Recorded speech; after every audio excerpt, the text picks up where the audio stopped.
가 이루어야 할 직분이란 제목으로 하나님의 말씀을 전하도록 하겠습니다.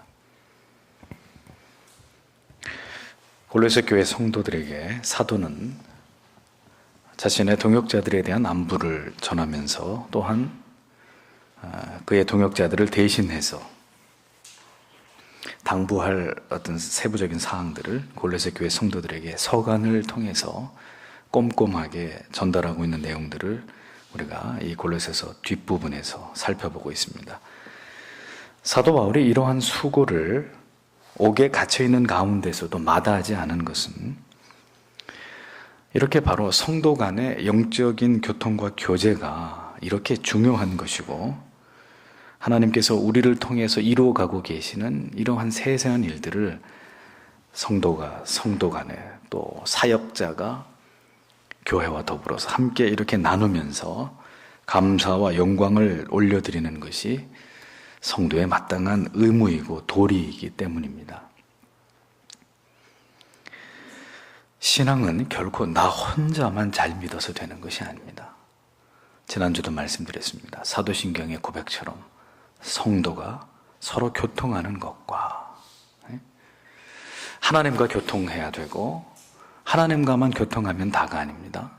그 다음엔 믿음의 사람들과 신앙의 한 동역자들과 또 여러분들을 영적으로 이끌어 나가는 교회의 영적인 지도자들과 직분자들과 이 모든 관계 속에서 일체를 이루고 연합과 협력을 이루고 아름다운 사랑의 화합을 이루어갈 때 하나님이 기뻐하시는 교회를 이룰 수 있다는 것입니다.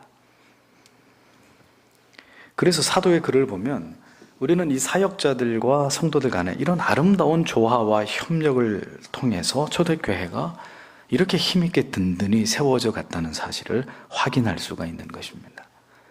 절대로 잊어버리면 안 됩니다. 모든 성도들이 함께 복음을 전하고 사랑으로 서로를 돌아보아서 그리고 우리가 목숨을 걸고 지켜야 되는 이 진리의 말씀을 수호하는 공동의 목적을 가지고 각자 성화에 진력해 나아갈 때만이 주님의 몸이신 교회는 이런 아름다운 성도 간의 교통, 사랑과 화합, 협력을 통해서 더 힘을 얻고 그 기반 위에서 영적인 부흥을 이루어 나갈 수 있다는 진리를 사도행전은 우리에게 그대로 보여주고 있다는 것입니다.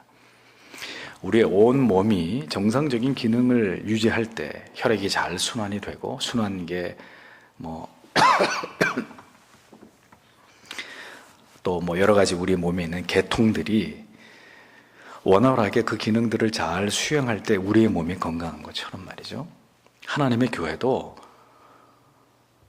우리 몸이 이렇게 피가 잘 돌고 우리 몸이 건강한 상태를 유지하고 있어서 에너지를 충만함으로 그래서 우리가 웬만한 병도 이기고 또 우리에게 주어진 일들을 활력 있게 감당할 수 있는 것처럼 하나님의 교회도 이렇게 활발한 성령 안에서 아름다운 교제와 교통과 연합과 이런 일들이 이루어질 때 건강한 교회가 될 수 있다는 거죠. 그래서 마귀가 하는 일이 뭡니까? 어떤 경우에도 이렇게 성도와 성도 간에 성도와 목회자 간에 혹은 교회 안에 또 교역자들 간에 어떻게 해서라도 마귀가 하려고 하는 일은 불화하게 만드는 거예요. 분쟁하게 만드는 거예요. 그래서 각 기관과 관계들이 단락되게 만드는 거예요. 그러면 하나님의 교회는 있으나 마나한 교회가 되는 거예요.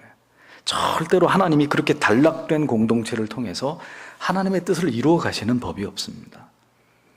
그래서 성령은 힘써 사도 바울이 이렇게 노력했던 것처럼 묶고 하나 되게 하고 서로 그리스도 안에서 사랑으로 교통하고 연합케 하는 일을 성령은 한 교회 안에서 끊임없이 이루려고 하시지만 사탄은 마귀는 어떻게 해서라도 이런 모든 관계들을 분열시키고 이간시키고 분리시키려고 하는 결국 하나님의 교회가 아니라 사탄의 회로 만들려고 하는 이런 일들을 마귀는 유사일에 이 땅에 교회 에클레시아 교회가 생겨난 이후로 지금까지 하나님의 교회를 타겟으로 해서 계속해서 하나님의 교회를 깨고 허물고 붕괴시키는 일들을 계속해오고 있다는 것입니다.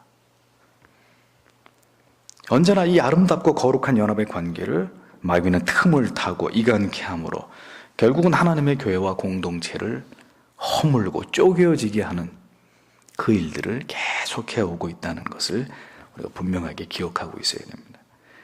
언제나 지상에서의 악한 마귀의 공격 대상의 일호는 세상이 아니에요. 세상 정부가 아닙니다. 위정자들이 아니에요. 경제인들이 아니고 마귀의 타겟, 언제나 주님의 거룩한 교회입니다. 교회가 모든 이 땅의 마귀들이 총공격하는, 어떻게 해서라도 허물고 변질되게 하고 이단에 넘어가게 하고 깨어지게 만드는 마귀의 모든 집중 포화를 맞는 곳이 바로 이 땅의 주님의 교회란 말입니다.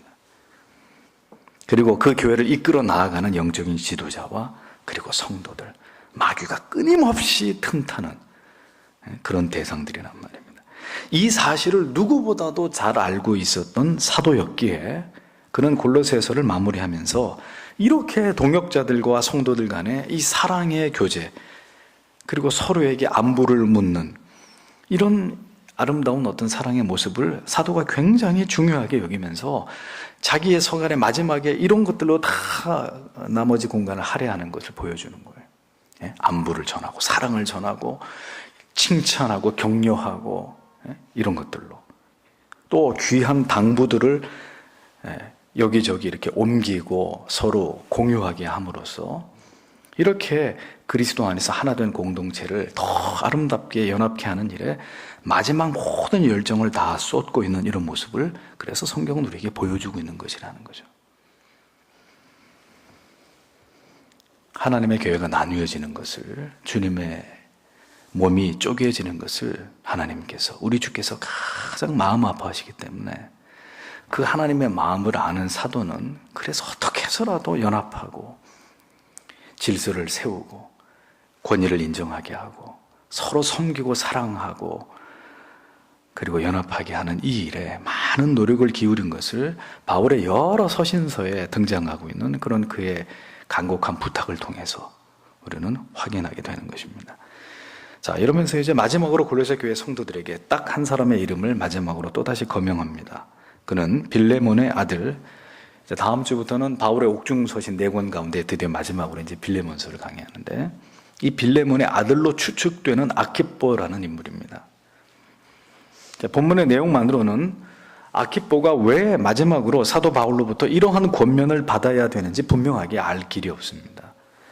어떤 견해에 따르면 아키뽀가 직분을 감당하는 일에 불성실하고 게으르고 나태한 성품을 가졌기 때문에 지금 이런 바울의 권면을 듣고 있다, 이렇게 주장하는 견해가 있습니다만, 그러나 빌레몬서 1장 2절에 보면 우리와 함께 군사된 아키뽀라고 기록하는 것을 보아서 어떤 신학자들의 주장처럼 그가 형편없는 사역자로 보기에는 다소 무리가 있는 듯 보입니다.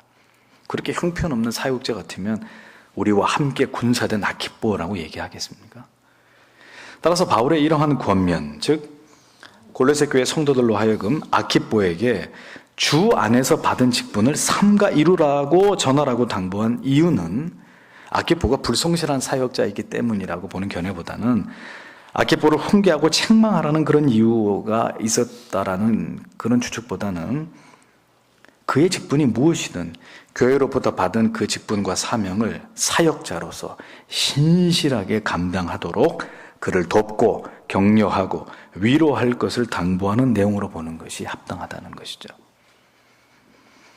어떤 신학자는 이 아키뽀가 받은 사명에 대한 부분을 주의하면서 주 안에서 받은 직분이라고 했는데, 이 직분이라는 원문의 의미를 잘 따져보면 이게 이 교회 안에서의 맡은 어떤 사명인데 가벼운 사명은 아니에요. 따라서 아키뽀가 어떤 역할을 했겠느냐라는 것을 추측해 볼 때 아마도 설교사역 같은 중대한 직분을 수행했던 그런 자가 아니었을까, 이렇게 생각하는 것입니다.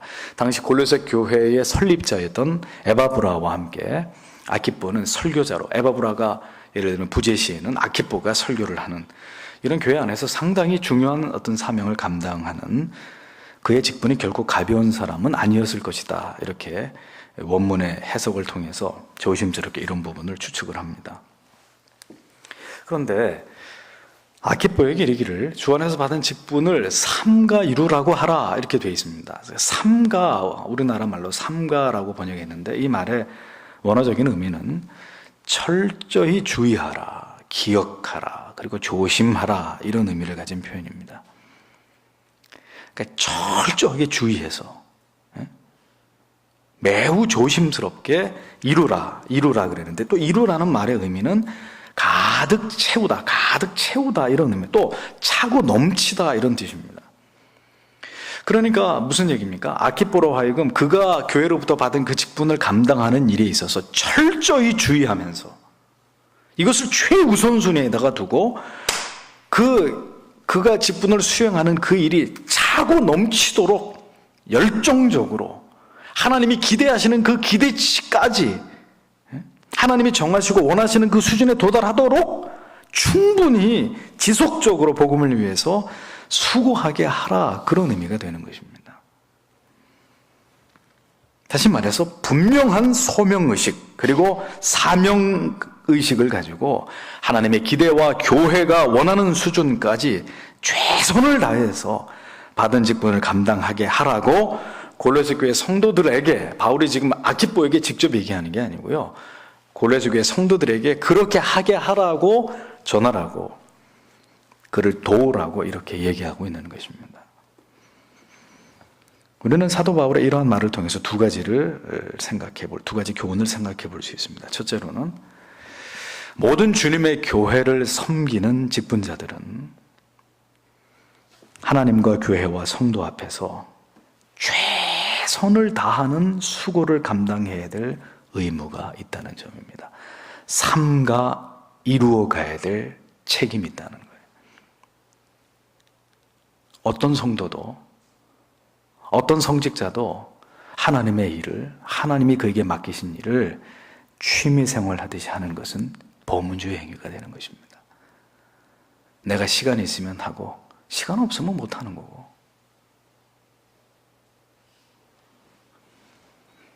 어떤 경우에도 내가 할 수 있을 만큼만 하면 그만이라고 생각하고 감당할 수 있는 하나님이 주신 직분이라는 것은 없다라는 겁니다. 어떻게 해야 된다고요? 삼가 이루어 가야 됩니다. 그 일에 대해서 최선을 다해. 어느 정도까지 하느냐? 차고 넘치도록, 차고 흘러 넘치도록. 하나님이 그만해라, 됐다, 그만해라, 이만하면 충분하다 라고 말씀하실 때까지 내가 죽도록 충성하라. 그리하면 생명의 멸관을 내게 주리라. 성경은 어디에도 적당히 할 수 있을 만큼만, 시간 되는 대로, 임의대로, 네 마음대로, 네가 원하는 만큼만 이렇게 헌신하라고 어디에도 말씀하고 있지 않습니다. 모든 직분은 하나님이 주시는 것입니다. 어떤 경우에도 하나님의 일을 소홀히 여기거나 무책임하거나 게으르거나 하나님과 교회의 기대에 못 미치는 일이 없게 해야 되는 것이라고 성경은 우리에게 가르치는 것이죠. 그 직분을 주시는 하나님께서 모든 직분자들에게 그렇게 기대하신다는 거예요. 목사는 목사에게 해당되는 분량만큼 기대하시고, 집사님들은 집사님들에게 해당되는 분량만큼 기대하시고, 교사님들은 교사님들에게, 성가대는 성가대에게 모두 하나님이 주신 그 직분에 맞는 기대치를 하나님은 우리에게 요구하신다는 거예요. 하말티아 죄의 정의 가운데 기억나시죠? 도달하지 못하는 거, 저기까지, 관역이 저기 있으면은 화살을 시위를 당해서 쫙 쏴가지고 저 관역에 딱 꽂혀야 되는데, 이 석 달 여름을 굶었는지 쐈는데 화살에 날아가다 뚝 못 미치는 거예요. 뚝 떨어져 버리는 거예요. 중간에 가다가 중간에 못 미치는 거, 그것도 뭐라고요? 죄라고 얘기하는 거예요. 하나님은 흘러 넘치기를 바라시는데 죄는 됐어, 이 정도면 됐어, 충분해.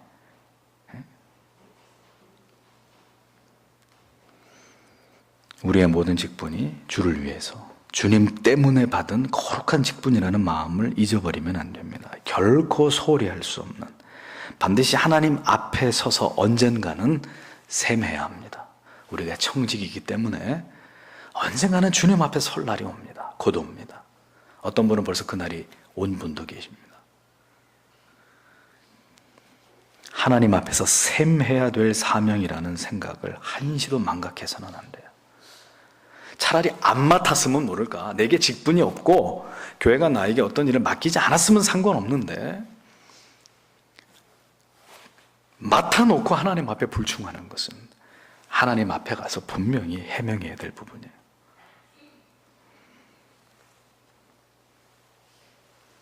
우리는 이 사명을 감당함에 삶과 이루어가는 자세와 태도가 필요하다는 것을 생각하게 됩니다. 삶과 이룬다. 철저하게 주의를 기울여서 그것을 최우선순위로 두고 이 일을 행함에 있어서 그저 행하는 척하는 이런 형식적인 태도가 아니라 그 사명에 대한 수고함과 노력함이 누가 봐도 넘쳐나도록, 누가 봐도 저분은 너무 하나님이 저에게 맡기신 일을 저렇게 성실하게 하시는 분이야, 저분은 저러다 병날까 걱정돼 할 만큼 노력함과 그 헌신과 희생함이 이 아구까지 가득 채워지기까지 그리해야 된다고 이야기하고, 아키뽀를 향해서 바울이 던지는 말 속에 이러한 중대한 교훈이 담겨져 있는 것입니다. 성도 여러분, 언제나 여러분들이 하나님을 섬길 때 우리의 사역과 헌신은 우리가 생각하는 수준과 수위만으로 만족하셔서는 안 됩니다. 그래서 항상 어떤 일을 하셔놓고도 조금 더 할 수 있지 않을까 이 생각을 하셔야 돼요. 이거면 됐어, 이거면 됐어라고 했는데 그 되는, 내가 됐다고 하는 기준이 하나님이 하시는 기준에서 한참 못 미치면 이거 어떡할 거예요. 그러니까 항상 이만하면 됐어 라고 생각하려고 하는 그 시점에서 아니 조금 더 해야 돼, 이렇게 해야 되는 거죠. 그렇게 해도 하나님이 그어 놓으신 기준에 도달할까 말까 하는 거죠. 졸립니다. 졸리는데 그냥 자면 안 돼요. 졸려요? 그러면 화장실에 들어가서 세수를 해야 돼요. 그리고 다시 나한테 물어보는 거예요. 잘 거야? 진짜 졸려? 아니면 더 버틸 수 있어? 그래서 세수를 하고 잠을 깨우고 더 책을 보는 거예요. 책을 보다 또 졸음이 와요. 이제는 자야 되겠는데. 그럼 책을 덮고 또 일어나가지고 밖에 한 바퀴 돌고 와가지고 또 자신에게 물어보는 거예요. 아직도 졸려? 정말 자야 돼? 좀 더 버틸 수 없어? 조금 더 읽고 자야지. 예? 조금 더 공부하고 자야지. 조금 더 성경 읽고 오늘 여기까지 몇 페이지, 한 3페이지만 더 읽고, 이렇게 자기 자신을 자꾸 체근해야 되는 거예요. 채찍질 해야 되는 거죠. 1시간 더 하고 가자.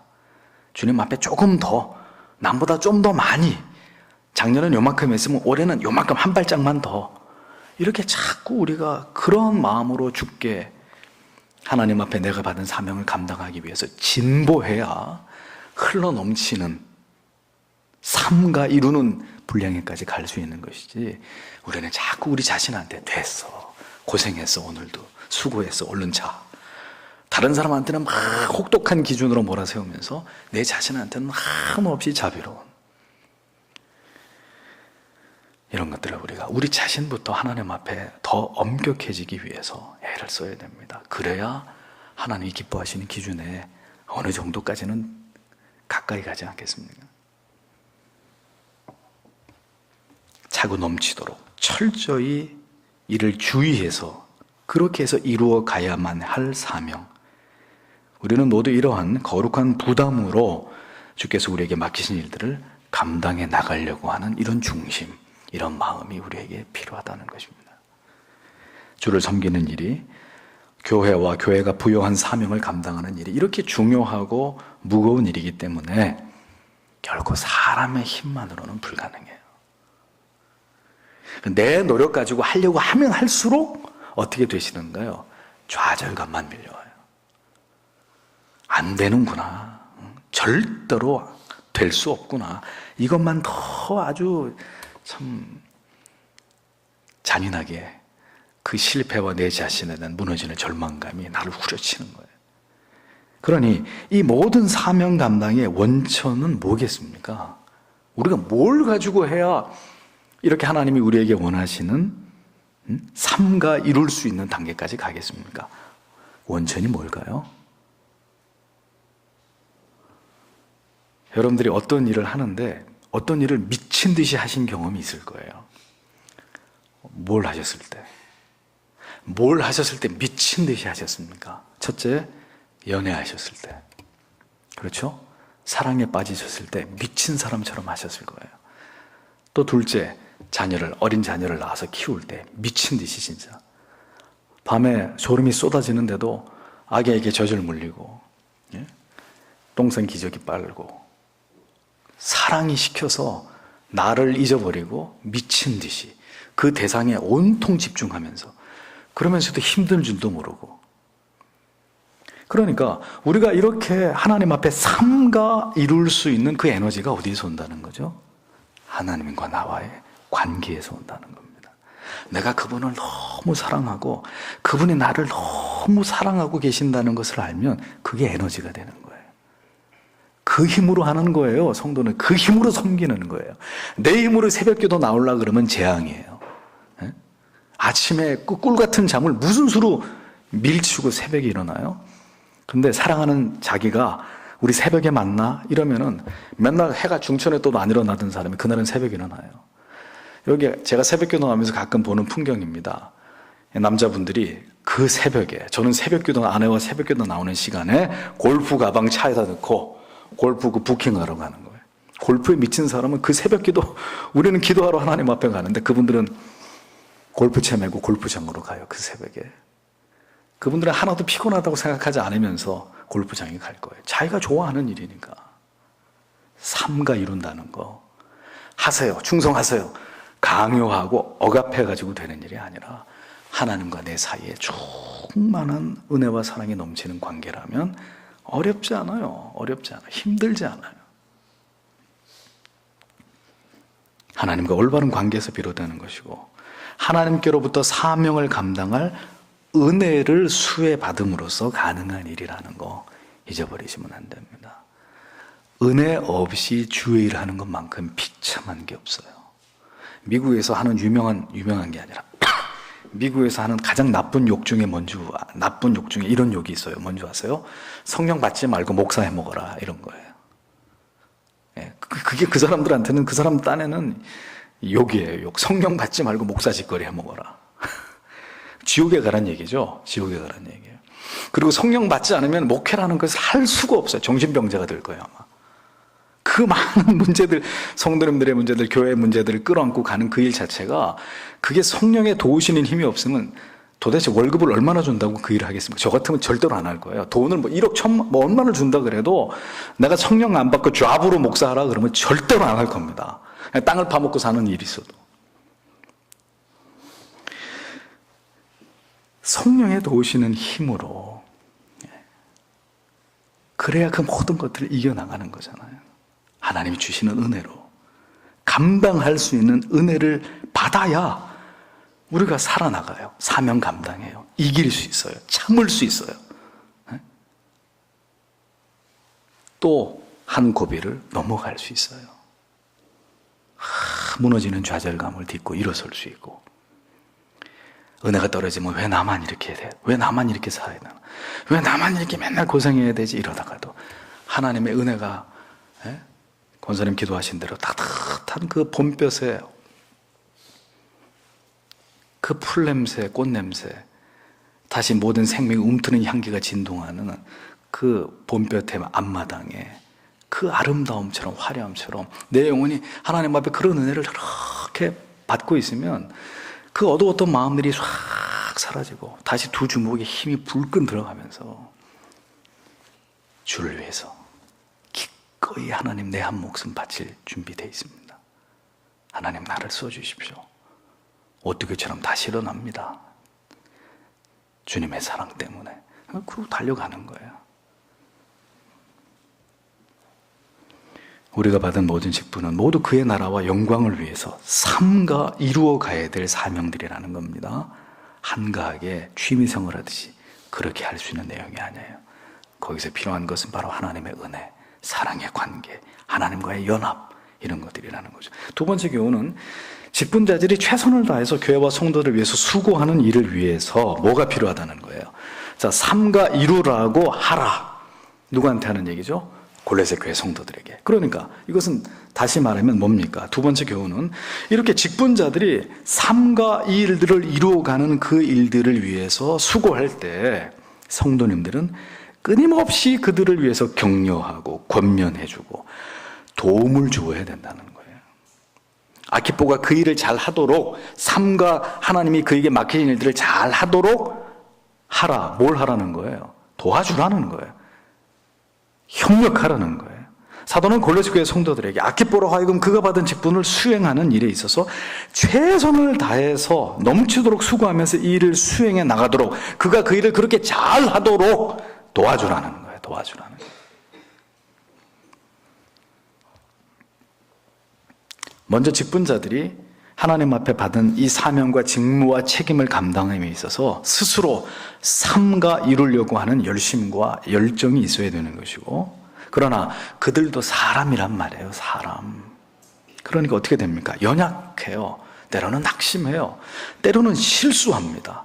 그래서 넘어집니다. 이런 일이 있을 때 어떻게 해요? 구경만 해요? 아니라는 거예요.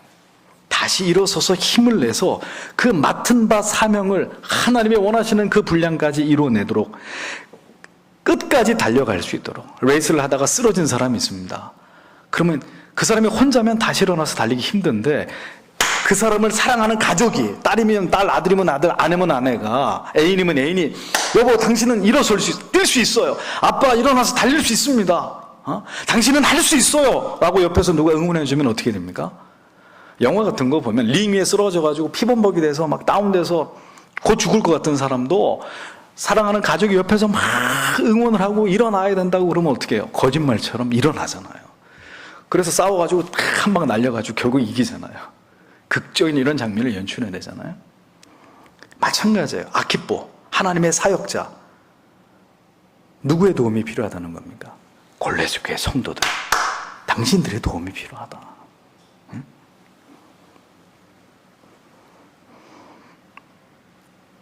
다시 일어서서 힘을 내서 그 맡은 바 사명을 끝까지 이루기 위해서 달려가게 하는 일은 사도 자신, 직분자 자신의 일이기도 하지만, 어떤 직분자든지 남전도회 회장님이든 여전도회 회장님이든지 뭐 누구든지 어떤 일이든지 막론하고 그가 그 일을 완수해내는 그 직분이 닿을 때까지, 그 임기가 닿을 때까지, 혹은 하나님 앞에 설 그 시점까지 그 일을 힘있게 감당하게 하는 일에 결정적인 도움을 줄 사람들은 누구냐? 믿음의 지체들, 성도들이라는 거예요. 사도는 왜 이 당부를 직접 아키뽀에게 하지 않고, 삼가 이루 아키뽀에 알았어 이렇게 아키뽀한테 직접 하지 않고 골로새 교회 성도들에게 전했던 것일까요? 왜? 직분자 한 사람이 올바로 세워져서 그가 하나님께서 맡기신 일에 대해서 넘치도록 수고함으로 하나님의 교회를 올바로 섬겨 나가는 일은 그 직분자 한 사람의 힘으로 되는 것이 아니기 때문이에요. 성도들의 협력과 동역을 통해서, 때로는 충고를 통해서 함께 이루어가는 것임을 사도가 강조하기 위함이었다는 겁니다. 직분자들이 하나님께 받은 그 일에 충성을 다하고 넘치도록 헌신하고 수고하는 일은 모든 다른 성도님들의 영적인 지원과 협력이 뒷받침될 때 가능한 일이라는 거죠. 어떤 경우에도 우리는 온전할 수가 없습니다. 목회자일지라도 혹은 어떤 직분자라 할지라도 우리는 본성이 전적으로 타락하고 부패한 죄인이기 때문에 누구도 넘어질 수 있고 쓰러질 수 있고 실수할 수 있고 어느 시점에선간 게을러질 수도 있고 나태해질 수도 있습니다. 그럴 때 정죄하고 비난하고 막 손가락질하는 게 아니라 붙들어주고, 달려가서 붙들어주고 다시 세워주고 끝까지 달려갈 수 있도록, 안 되면 옆에서 두 사람이 이렇게 끼고 같이 뛰는 한이 있어도, 군대 가서 구보하면 그렇잖아요. 군대에서는 낙오라는 건 없어요. 그럼 옆에 있는 사람이 총 대신 매주고 군장 대신 매주고 양쪽에 사람들이 이 겨드랑이를 끼고 같이 뛰는 거예요. 같이 들어가야 되는 거예요. 같이. 그래서 그 길을 끝까지 가도록 도움으로써 우리 모두 함께 복된 항구에 도달할 수 있는 것이라는 거죠. 그걸 원하는 거예요. 하나님께서. 그때까지 우리 모두는 각자의 자리에서 삼가 우리에게 주신 사명을 이루어 나가는 자들이 되어야 한다는 겁니다. 서로를 붙들어주는 사람들이 되어야지 정죄하고 깎아내리는 그런 사람들이 되어서는 안 됩니다. 감시자가, 아키뽀의 감시자가 되라는 말이 아니라 조력자가 되라는 의미예요. 어떤 문제를 일으키는지 보자. 성도가 성도에게, 직분자들끼리 그런 마음으로 어떻게 하나님의 나라를 이루어 가겠습니까? 세속적인 판단과 가치의 기준으로 어떻게 함께 협력하면서 하나님의 뜻을 이루어 나가겠습니까? 사고 자체가 영적이지가 않은데 어떻게 세상의 인간적인 생각을 가지고 성도들이 힘을 합쳐서 직분자들과 함께 하나님의 뜻을 이루겠습니까? 다 제각기 사람의 생각들을 하고 있다면, 우리가 모두 주 안에서 주님만 의지하고 바라보고 끝까지 함께 이 길을 걸어갈 수 있도록 격려하고, 때로는 바르게 책망하고, 그리고 붙들어주고 일으켜 세우고 서로 도움으로써 우리 각자의 위치에서 우리는 끝까지 하나님께서 맡기신 일들을 이루어 나갈 수 있는 것이라는 겁니다. 사도는 이제 마지막 인사로 고레스 교회 성도들 향한 사랑의 서간을 마무리합니다. 18절에 나 바울은 친필로 문안하노니 나의 매인 것을 생각하라. 은혜가 너희에게 있을지어다. 이렇게 얘기합니다. 자, 지금까지 모든 내용은 하나님의 사도 바울이 친히 기록한 것이라는 사실을 밝힙니다. 이 모든 내용이 하나님의 말씀임에 대한 그 권위를 드러내는 거예요. 친필로 이 모든 내용을 기록했으면 이 모든 말씀의 권위가 자신을 사도로 세우신 예수 그리스도에게 근거하고 있다는 사실을 밝히고 있습니다. 사도는 그 당시에 말하고 받아쓰게 하는 방식으로 기록된 그런 서간도 많이 있습니다. 그런 방식으로 많이 성경을 기록했는데, 언제나 끄질매질 때는 사도 자신이 친필로 문안을 하면서 마지막 이 서신의 안부를 작성하곤 했는데, 아마 그런 의미가 아닌가 이렇게 생각되어집니다. 아무튼 사도는 골로새 교회 성도들에게 당부합니다. 뭘요? 나의 매인 것을 생각하라. 무슨 의미일까요? 지금 자신이 처해 있는 이 상황, 즉 옥에 갇혀 있는 사도 자신을 위해서 이 편지의 모든 수신자들인 성도들이 뭘 해달라는 거죠? 기도해달라는 거예요. 예수 그리스도의 위대한 복음을 위해서, 그리고 사도의 사명을 감당하기 위해서 지금 옥중에 있는 자신을 성도들이, 교회가 기억해 줌으로써 내 사명을 끝까지 이룰 수 있도록 자기를 위해서 기도해 줄 것을 당부하는, 그것을 그냥 직접적으로 기도해 주세요 라고 표현하지 않고 더 깊이 가슴에 스며드는, 가슴에 깊이 와닿는 표현으로 내가 매여 있다는 것을 생각해 주십시오, 이렇게 표현한 거예요. 나를 생각해 주십시오. 어쩐지 더 좀 이렇게 가슴에 와닿지 않습니까? 나를 위해서 기도해 줘, 이거보다 나를 기억해 주세요. 나를 생각해 주세요. 당신이 어디 있든지 나를 생각해 주세요. 이 말이 더 절절히 가슴에 와닿잖아요. 매인 것을 생각하라. 어떤 사람이 위대한 성도일까요? 그냥 성도가 있고 위대한 성도가 있어요. 어떤 성도가 위대한 성도일까요? 진리를 위해서 자유를 반납할 수 있는 사람. 이스라엘 백성들이 우상을 숭배하고 금송아지를 숭배하고 하나님 앞에 징계를 받아가지고 이스라엘 진영이 초토화된 상황에서 하나님의 사람 모세가 초막을 하나 짓고 누구든지 나와서 기도하자고. 그런데 초막의 수는 단 한 개, 텐트 이렇게 돼 있어요. 단 하나의 텐트만을 지었어요. 위기에 빠져 있어도 나와서 하나님 앞에 무릎 꿇고 기도할 사람은 이스라엘 백성 전체 가운데 기껏해야 한 텐트에 들어갈 정도의 사람밖에 없었다는 얘기예요. 그런데 그들은 편안한 진에서 이렇게 하나님 앞에 엄청난 시련과 하나님의 심판을 받았어도 그냥 텐트 안에 머물러 가지고 쉬고 먹고 즐기기를 좋아했는데, 그 중에 구별된 몇 사람들은 그 편안한 진에서 벗어나가지고 진 밖에 상당히 떨어진 그곳에 세워져 있는 텐트 안으로 매일매일 모여든 거예요. 거기서 이스라엘의 영적 회복을 위해 하나님 앞에 부르짖었던 거죠.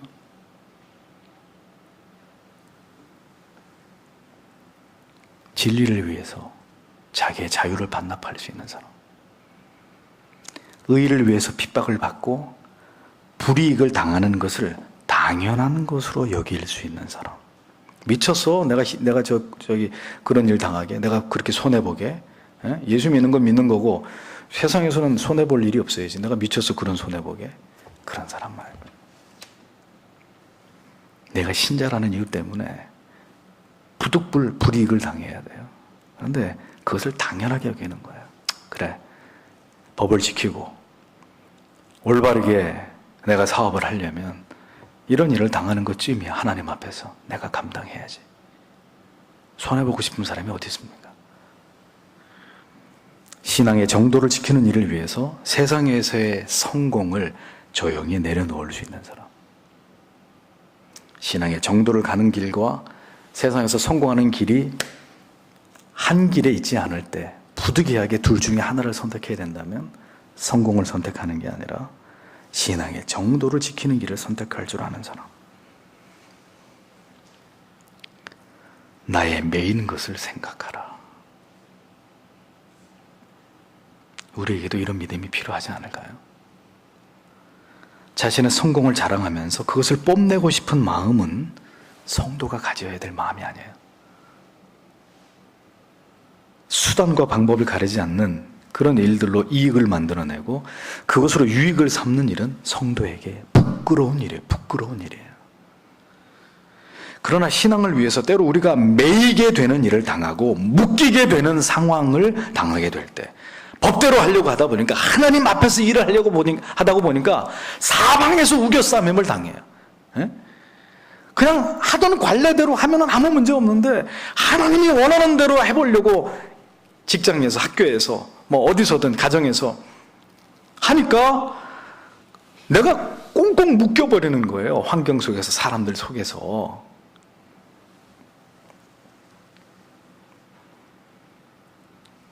그럴 때 생각하는 거죠.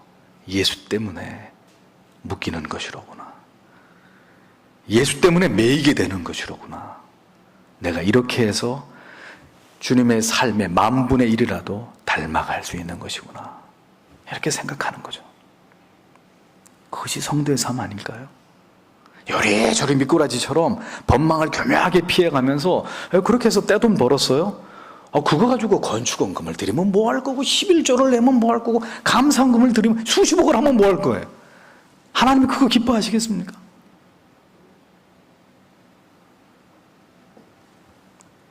예수 그리스도로 말미암아 신앙을 지키기 위한 대가로 내가 당하는 이 어려움과 고통을 부디 기억해 주십시오 라고 교회와 성도에게, 목사에게 부탁하실 수 있는 삶, 그런 인생, 그런 사명의 삶을 우리도 이 땅 가운데 살아갈 수 있게 되기를 소원하십시오. 사도는 지금 요란하게 소리치고 있지 않습니다. 십자가를 위해서 자기 자신이 고난받음을 막 떠벌리면서 이것을 사람들이 알아주기를 바라는 마음으로 막 이렇게 생색을 내면서 나를 좀 생각해 주라고 이렇게 지금 얘기하고 있는 그런 분위기가 아닙니다. 그리스도를 위한 자랑스러운 매임, 영광의 묶임 속으로 자기가 이미 그 안에 들어가 있고 나를 생각하라 이런 말들 속에 당신들도 나와 함께 예수 때문에 묶이는 이 자리로 오십시오 하고 초대하고 있는 거예요. 우리 함께 이 길을 갑시다. 나를 생각하라 이 말 속에 자신처럼 복음을 위해서 매인 자, 그들과 나는 영원히 떨어질 수 없는 그리스도 안에서 그 예수의 피의 동맹을 맺어버린 한 지체라는 사실을 바울은 이 짧은 이 마디 속에 모두 담아내고 있습니다. 갈라디아서 6장 17절에 바울은 이렇게 고백하지 않습니까? 이후로는 누구든지 나를 괴롭히지 말라. 내가 내 몸에 예수의 흔적을 가졌노라. 영광스러운 사도의 흔적. 그것은 오직 예수 그리스도 때문이었습니다. 다른 누구 때문이 아니었습니다. 한평생의 그의 삶 속에 남겨진 스티그마타 투 예수 그리스도의 그 흔적, 예수를 위한 흔적이었습니다. 어떤 사람이 자기가 지금 옥에 갇혀 있다는 것을 자랑스럽게 말하겠습니까? 내가 만약에 과거에 전과가 있는 사람 같으면 난 과거에 전과 5범이었던 사람입니다 이러고 내가 여러분들에게 막 그냥 내 과거에 있었던 부끄러운 얘기를 막 얘기하겠습니까? 자신이 죄를 지어서 감옥에 들어간 사람이 누구에게 이게 뭘 자랑스러운 일이라고 떳떳하게 당당하게 말하겠습니까? 비밀로 하겠죠. 그 사람 어디 갔어? 저 외국 갔어요. 감옥에 갔다고 얘기 안 할 겁니다. 부끄러운 일이니까. 그러나 사도는 자신이 지금 옥에 갇힌 일은 그 자신의 잘못 때문이 아니잖아요. 자기의 죄 때문이 아니잖아요. 뭐 사도가 살인을 했습니까? 강도짓을 했습니까? 그것 때문이 아니잖아요. 그러니까 그는 당당하게 말할 수 있었던 것입니다. 나의 매인 것을 기억해 주십시오. 우리는 무엇을 기억해 주기를 부탁할 수 있을까요? 우리는 무엇을 다른 지체들에게 부탁할 수 있을까요? 나의 잘 먹고 잘 사는 것을 생각해 달라고 말할 건가요? 신앙을 버린 대가로 세상에서 누리는 유익을 맛보면서 나를 생각해 달라고 우리가 그렇게 말할 수 있을까요? 주님, 나를 생각해 주십시오. 사랑하는 지체들이요, 오늘 예수로 말미암은 이 황홀한 고난의 특권을 누리는 나를 생각해 주십시오. 그렇게 역설적인 기쁨과 감사 속에서 나의 모습이 고스란히 누군가에게 용기가 되고 도전이 되고 그들의 가슴에 불을 지를 수 있는 그런 동기가 된다면 그 자리에서 사도처럼 나를 잊지 말아 주십시오. 이렇게 나지막히 읊조릴 수 있는 그런 믿음을 가진 사람들, 그런 담대함을 우리에게 주시기를 기도해야 할 것입니다. 예수 그리스도 때문에 이렇게 오늘 나의 삶이 고달픔을 성도 여러분, 사랑하는 지체 여러분 기억해 주십시오. 십자가를 지고 가는 길이 이렇게 힘든 길인 줄 몰랐지만 그래도 이 길을 저는 묵묵히 끝까지 걸어가기 위해 힘쓸 것입니다. 그러니 목사님, 나를 위해서 기도해 주세요. 나를 잊어버리지 말아 주세요. 라고 목사에게 눈물을 흘리면서 부탁할 수 있는 그런 성도님들, 눈물 가득 고인 얼굴로 그러나 웃으면서 나를 기억해 주십시오.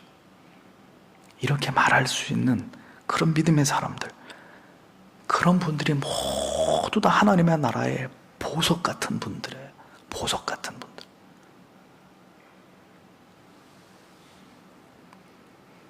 바울은 마지막으로 은혜가 너희에게 있을지어다 라고 말합니다. 은혜. 우리에게 가장 필요한 것, 너무너무 필요한 것, 매 순간 필요한 것 뭐죠? 은혜입니다. Grace. Sola gratia. 왜요? 은혜가 있을 때 우리는 모든 것을 이겨낼 수 있기 때문입니다. 사도 자신에게도 은혜가 있어서 믿음의 길을, 이 고난의 길을 걸어간 것이고, 성도들에게도 하나님의 도우시는 은혜가 있어야 이 믿음의 길을, 초대교회를 섬기는 이 힘들고 그러나 가슴 벅찬 이 사명의 길을 걸어갈 수 있다는 것을 바울은 절실하게 깨닫고 있었기 때문에 그의 모든 서신의 마지막에 은혜와 평강이 너희에게 있을지어다 이렇게 축복하잖아요. 그게 전부기 때문에 부자가 될지어다 이렇게 얘기해 줬으면 저도 축도하면서 부자가 되십시오 이렇게 축도해 드리겠는데 그건 없어요. 우리의 달려갈 길을 다 가게 하는 그 모든 원동력은 바로 오늘도 하늘로부터 우리에게 부어주시는 하나님의 거부할 수 없는 은혜라는 사실을 기억하십시오. 그래서 자나깨나 여러분 하나님 앞에 주세요 라고 기도하셔야 될 게 있습니다. 몇 가지가 있는데, 예를 들면 믿음 같은 거, 하나님 더 큰 믿음 주세요 이렇게 기도하셔야 돼요. 또 하나님 오늘도 나에게 은혜를 주세요, 이런 기도 밥 먹듯이 해야 돼요. 단 주세요 이렇게 은혜, 믿음 이런 거 귀한 거죠. 돈 주세요, 이것도 뭐 정말 필요할 때는 필요하겠지만 돈 없어도 은혜와 믿음만 있으면 이길 수 있는데, 근데 좋아요. 은혜도 믿음도 주세요 하는데 하나님이 꼭 물어봐요. 왜 필요한데? 아니 그냥 일단 줘보세요. 그냥 뭐 주시면 없는 것보다 낫겠죠. 이렇게 해가지고는 은혜고 믿음이고 없는 거고, 하나님 주세요라고 했을 때 하나님이 왜 내가 줘야 되는데? 왜 너에게 은혜를 줘야 되니? 왜 내가 너에게 더 큰 믿음을 줄까? 했을 때 여러분들이 하실 말씀이 있어야 돼요. 나를 통해서 이루실 하나님의 뜻을 위해서, 하나님의 계획을 위해서, 하나님의 영광을 위해서 이 믿음 없는 나에게 더 큰 믿음을 주시고, 이 메마른 나에게 하나님 폭포수 같은 아들을 통해 나에게 베풀어 주신 그 구속의 은혜를 부어주셔서 그 은혜가 없으면 도저히 할 수 없고 살 수 없는 삶을 주를 위해서 살아가게 해주십시오. 그래서 오늘도 나에게 은혜가 필요합니다. 믿음이 필요합니다. 이런 기도가 우리에게 필요한 것이죠. 은혜를 사모하시는 여러분들이 되십시오. 하나님의 은혜는 어떤 경우에도 순종하고자 하는 마음과 영혼의 결이 나 있는 성도들 영혼 가운데 부어집니다. 사도도 이 은혜를 따라서 사명의 길을 걸어갔고 결국은 순교의 제물이 되고, 감옥 중에 있으면서도 이와 같이 교회와 동역자들과 성도들을 섬기는 일을 게을리하지 않았던 것을 볼 수 있습니다. 뭐가 있었기 때문에요? 은혜가 있었기 때문에. 거부할 수 없는 은혜, 가만히 있을 수 없게 만드는 은혜가 그를 지배하고 있었기 때문에. 불꽃 같은 삶을 살았던 사도와 초대교회 성도들이 바로 이 성령의 은혜에 잇대어 하나님의 신앙하는 삶을 살아갔다면, 오늘 우리도 하나님께서 우리에게 공급하실 풍성한 은혜를 갈망하고 그 은혜에 충만하여서 우리의 몫의 태인 사명의 십자가를 지고 주님이 걸어가신 그 길을, 그 좁은 길, 좁은 문으로 그 뒤를 따라가는 하나님의 사람들이 되어야 하는 것입니다. 우리 주 예수 그리스도의 풍성하신 은혜와 평강이 여러분 모두에게 항상 함께 하실 줄 믿습니다. 기도하겠습니다.